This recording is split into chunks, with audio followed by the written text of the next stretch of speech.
One of the things I love about the Volkswagen Golf is the attention to detail. For instance, look at this. The way the parking camera remains hidden behind the VW badge, and only when you put it into reverse does it pop out. Now the thing about that is it means that when you're driving along normally, it doesn't get covered in grime because it's covered up. But is the rest of this Golf quite so clever? Well, I'm going to tell you all in this review. I'm Matt Watson, and you're watching CarWow.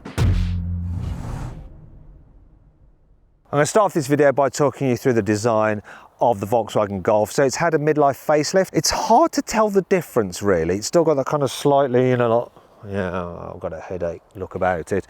But the light designs are different. Let me show you the daytime running lights because that's the biggest difference. So turn on the car so you can see the DRLs. Actually less interesting than before. Now on certain trims you can get a light bar across the front, but not on this trim. This is the match, it's a sort of mid-level trim. Now Volkswagen have updated the lower bumper designs and you now have this area in the lower bumper which is for your self-driving tech. More on that in a bit, but really to most people it looks the same as before. Moving down the side, there are some new alloy wheel designs. They start at 16 inches, but these are optional upgraded 18 inches and they do look better. I can't really tell any differences to the previous car down the side. It looks like a Golf, so it's slightly boxy, but still reasonably well proportioned and attractive looking. Here at the rear, look, you can see the new tail lights, slightly different design. And yeah, other than that, not much difference than before, apart from a revised lower bumper, which, thank goodness, no longer incorporates fake exhaust pipes. Volkswagen has done away with those.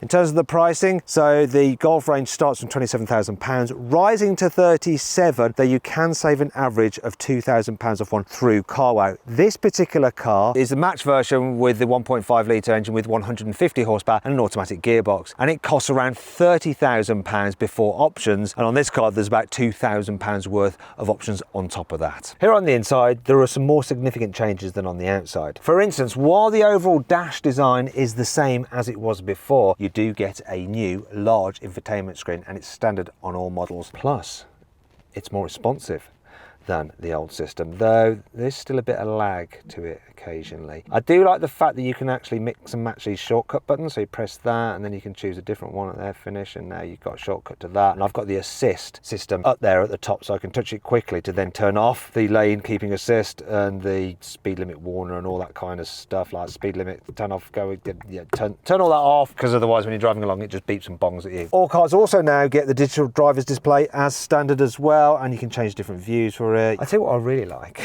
We have physical buttons on the steering wheel like the Mark 7 Golf, because for the original Mark 8 they were touch sensitive buttons and they were a real pain to use. And a Golf is supposed to be super easy to live with. That's the whole point of a Volkswagen Golf. It does everything well, but that wasn't a good thing.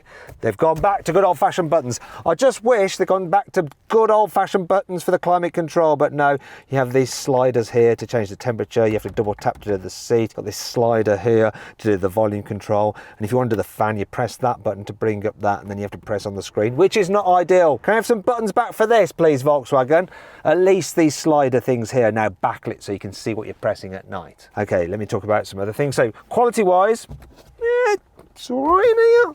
Yeah, squidgy, feels solid. Yeah, damped controls and stalks, nice. Oh, that feels nice and golfy, as it should be. Though I don't think this car's interior quality is leaps and bounds above the competition like it used to be way back in the past. You know, it's on a par with most cars really. It's nothing special, but it's nothing bad either. Anyhow, let's talk through storage. So under here, a little bit. Oh, and you can slide this forwards to extend the armrest, but then it does cover this part of the cup holder. Speaking of which, you do have an adjustable size cup holder. You press this button and it'll hold thinner bottles tighter. Just put that back like that. You've got a place there for your key next to the control for the gear selector, and you now have wireless charging as standard on all models. And you can see those vents there. It's because it blows cold air over your phone, so it doesn't overheat when you're charging it using wireless, though you can charge it quicker using these ports here, and more on those later. Here's another sign of quality, the damping on the glove box. And the glove box itself, the space you've got, is reasonable. Speaking of which, there are some huge door bins, and as you'd expect from a Volkswagen Golf, they are lined with felt to stop things rattling, and they're huge. You can fit a large bottle in there, and then another bottle as well. And probably some more other things to note. Look, we do have a decent sized vanity mirror, decent lighting for it as well. And overall, the seats are comfy and there's plenty of space here in the front, regardless of whether you're big or small. Here in the back of the Golf, headroom is good. Knee room is all right, but for taller people with longer legs, you will find it a little bit cramped. Still, the footwells are a decent size and you can stretch out a bit underneath the seat in front. There is a bit of a hump in the floor though, in the middle, so when you're carrying 3 people at once, you do need to straddle that. And to be fair, this car doesn't have the widest body, so if you have 3 adults in the back at once, it does feel like a bit of a squeeze. You've got some pockets there and these little pockets, which I think are for putting your mobile phone in. You also have decent sized door bins, look, you can fit a large bottle in those. And down here, there's a space for, I imagine that's where you can get 3-zone climate control, and there's a control for it there on higher spec models, but this one doesn't have it, so you have that. That's perfect. Great. Underneath there, you've got your USB-Cs. You have some cup holders there, which are a bit annoying because they remain exposed when you've got the armrest down, so it's not that comfy to use.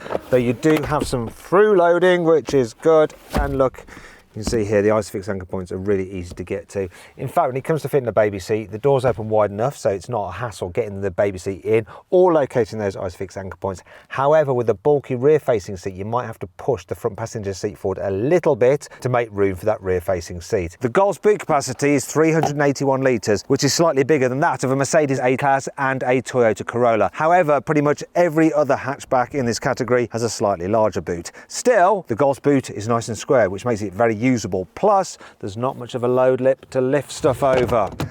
And look at this, when you fold down the rear seats, there's no ridge, so it's also then easy to slide heavier things to the front like that. There are some other nice features as well. Hooks to hang things off, 12-volt charging socket, if I can just get the cover off there.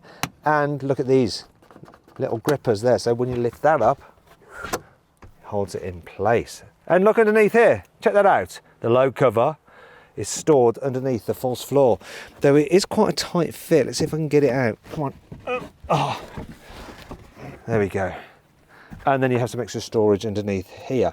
However, if you get the hybrid version of this car, the batteries are kept underneath the boot floor here, so you lose some of this space. In fact, the boot capacity on the hybrid version of this car is about 100 litres less, so it's less than 300 litres. And that brings you on to 5 annoying things about this car. The car's voice assistant has ChatGPT integrated into it.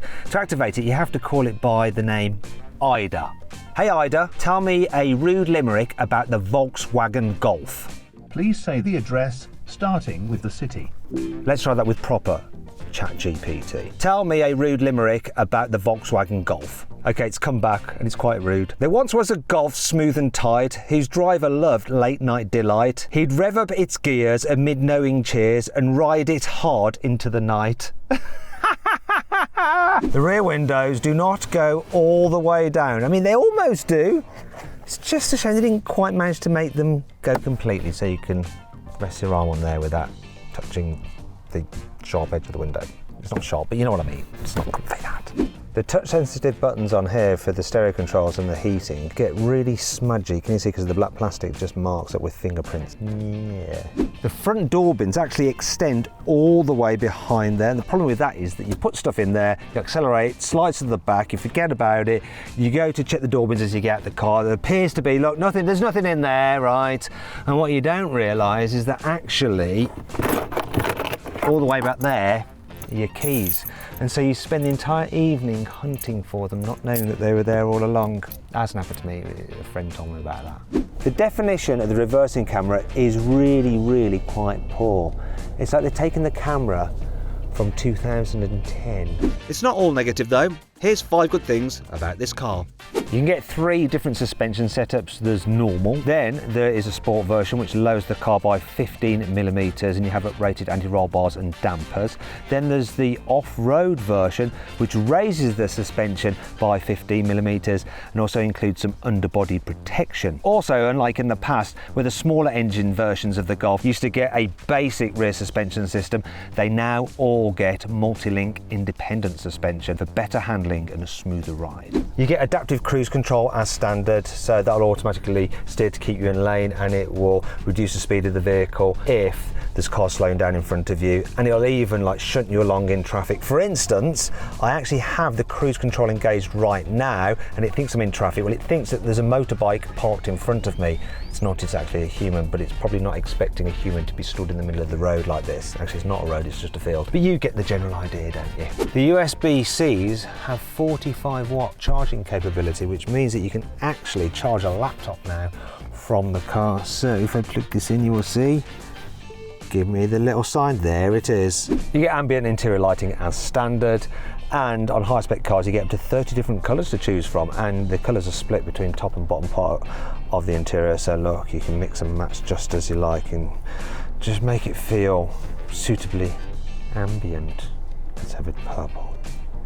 You can get the Volkswagen Golf with a 1.5 litre turbocharged petrol engine with either 115 horsepower, no thank you, or 150 horsepower, which is what this car has. Or you can get a 2 litre diesel with 115 horsepower, no thank you, or 150 horsepower. They like to keep their numbers consistent, don't they? Now, both those cars are manual, but you can pay extra to have an automatic, and they are, of course, front-wheel drive. Then there's the plug-in hybrid versions. So they use a 1.5 litre turbocharged petrol engine mated to an electric motor, and you can get it with either 204 horsepower or 272 horsepower.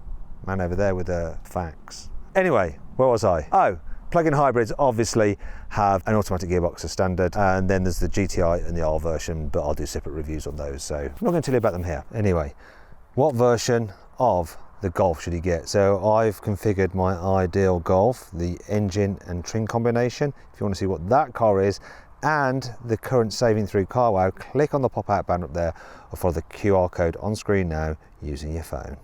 Want to sell your car quickly, easily, and for a fair price? Then head to CarWow to have over 4,000 trusted dealers ready to bid on it in an online auction.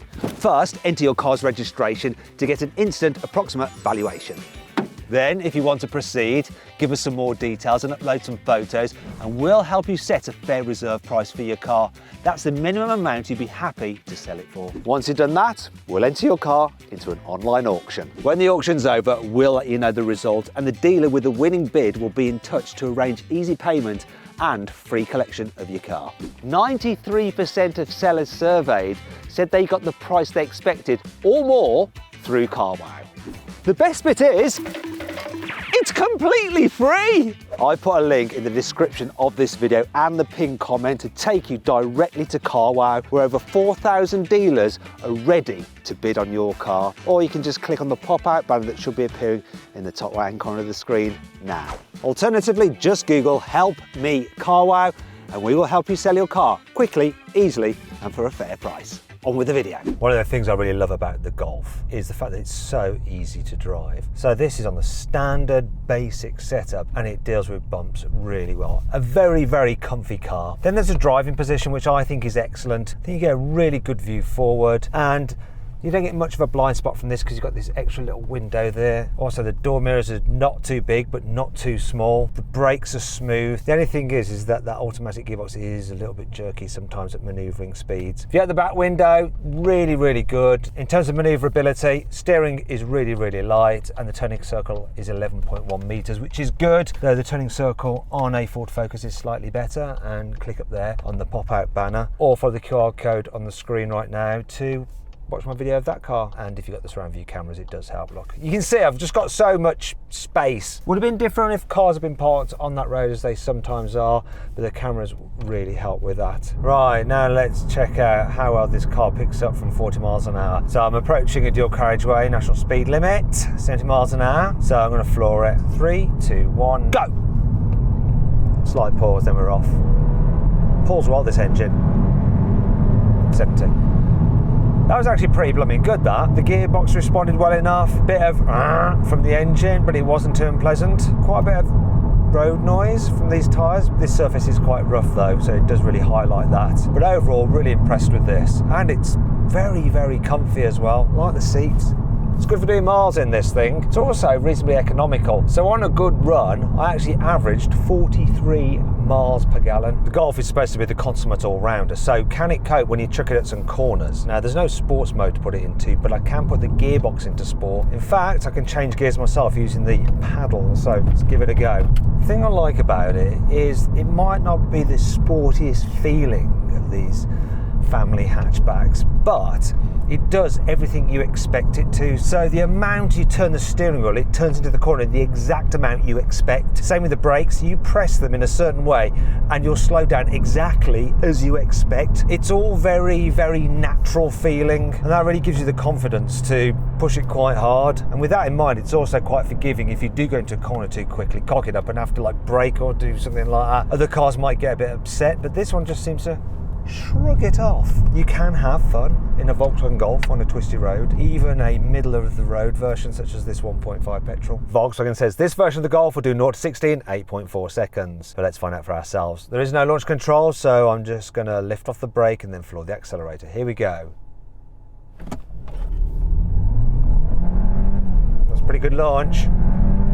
Although it wasn't launch, but you know what I mean. Time is 7.5. It's all right, isn't it?